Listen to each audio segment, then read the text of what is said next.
Hi, Kristen Woodson here, Customer Success Manager with DataSet. This is a video in our Cost Management Best Practices series. In this video, we're going to focus on working with the Cost Management tool to discard data.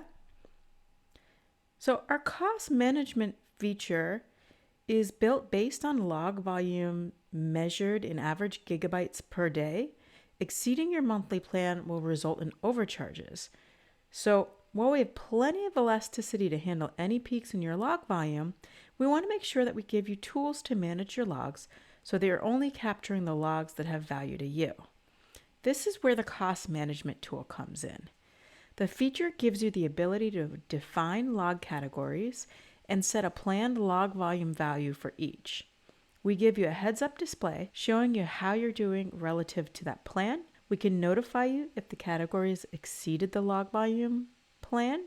And also, we can give you a tool for discarding log lines to help you reduce your log volume.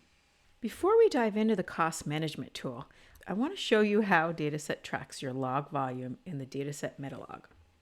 In this demo account, I'm searching for my tag equals log volume and metric equals log bytes. What comes up are these lines from the DataSet MetaLog that are tracking log volume broken down by the log source. The number of bytes is captured in the value field, and some of these lines have their server host and log field values as well. Now, Kubernetes have a lot more metadata, including Kubernetes cluster and Kubernetes controller. I mention this because we can use these 4 fields to define log categories in the cost management tool. Again, those are server host, log file, K8's controller, and K8's cluster. You can get to the cost management tool from the billing page. Just click under your user ID, and from there, you can select billing and usage, and this will bring you into the billing page. This is where you'll see the cost management. You can see that I have a set of log categories defined, and beneath that, there are discard filters per category and notification settings at the bottom. So if we scroll back up to the top, you can see that I have a set of log categories defined, and I am showing my plan volume per day for each category that I specified. We are calculating the average per day, month to date, and showing you the net total log volume in the last 24 hours. For each category, I have these 3 icons from left to right that allow me to delete the category, edit the category, and do a search for log lines that match the category definition. I'm going to edit this first category.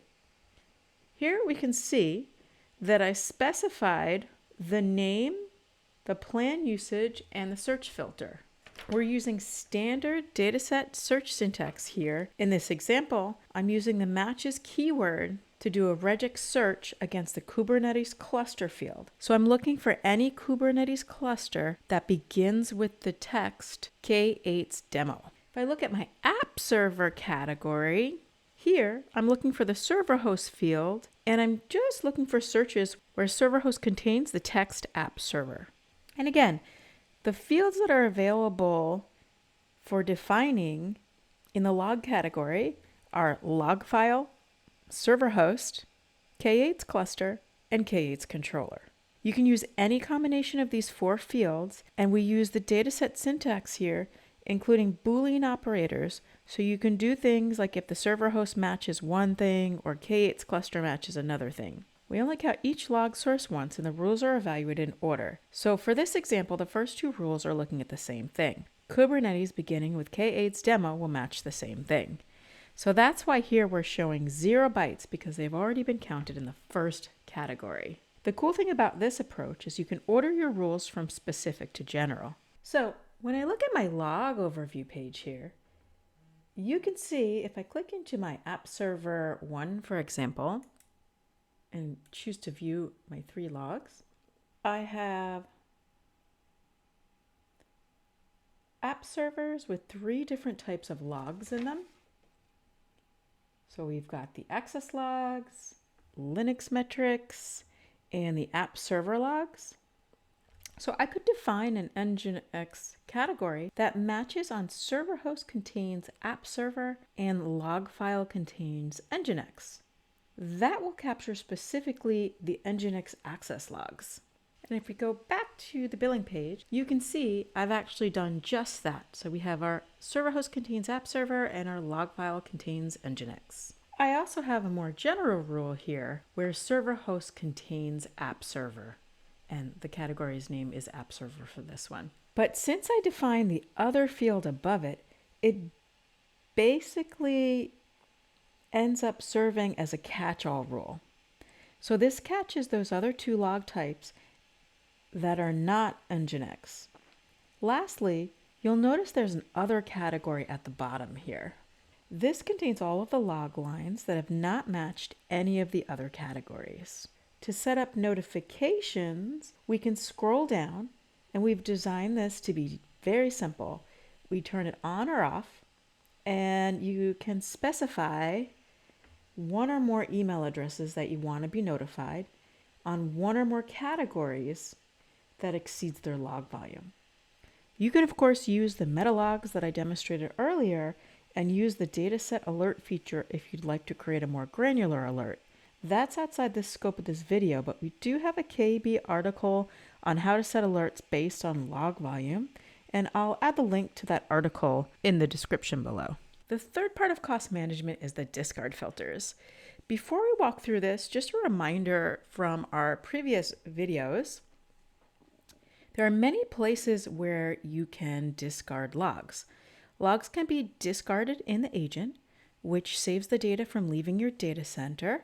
Logs can also be discarded via the parser, and then, as we're looking here today, in the cost management tool. If you're interested in discarding data via the agent or the parser, there are previous videos created on how to do this, so please feel free to check those out. But on this one, again, we're focusing on our cost management tool, and the main benefit from using the cost management for discarding log lines is the fact that it's all centralized in one place. So you're not digging into different parsers, and you don't have to go back into the configuration of the scalar agent, which lives on your servers, to make changes here.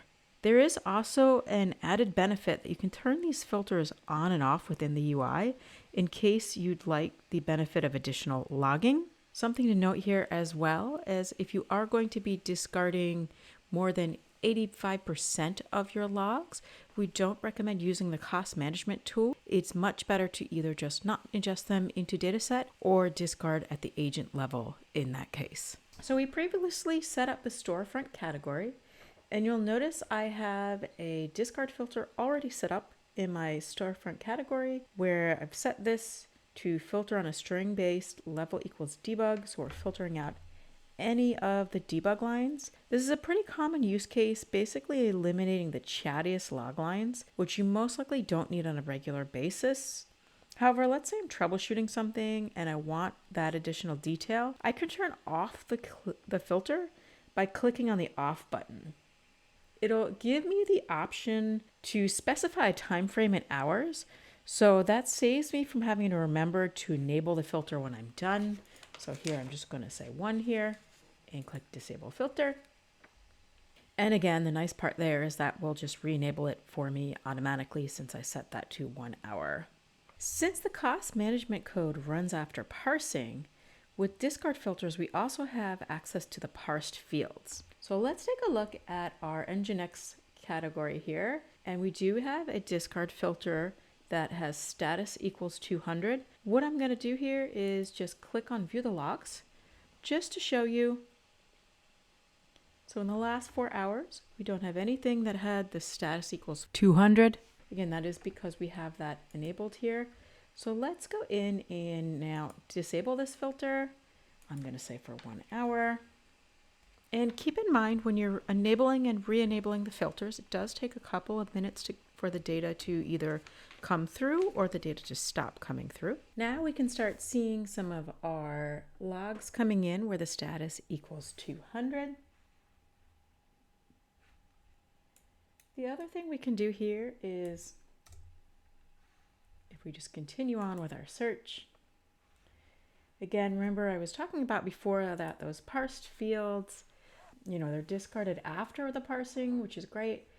Here we could also do a filter for any of those log lines that equal, the status equals 502. And if we go back into our billing here, we can add another filter here of status equals 502. Now by adding that filter, it does not automatically enable, so you do have to enable it. And now if we search here, we can see on the graph now that our Nginx logs where our status 502s are no longer flowing in. And again, just a reminder that it can take 5 to 10 minutes for the log lines to stop flowing in, or if you re-enable it, similarly for them to start flowing in again. So that is just something to keep in mind. Thank you for watching this walkthrough of our cost management tool. Please feel free to reach out to us at support@dataset.com with any feedback or questions.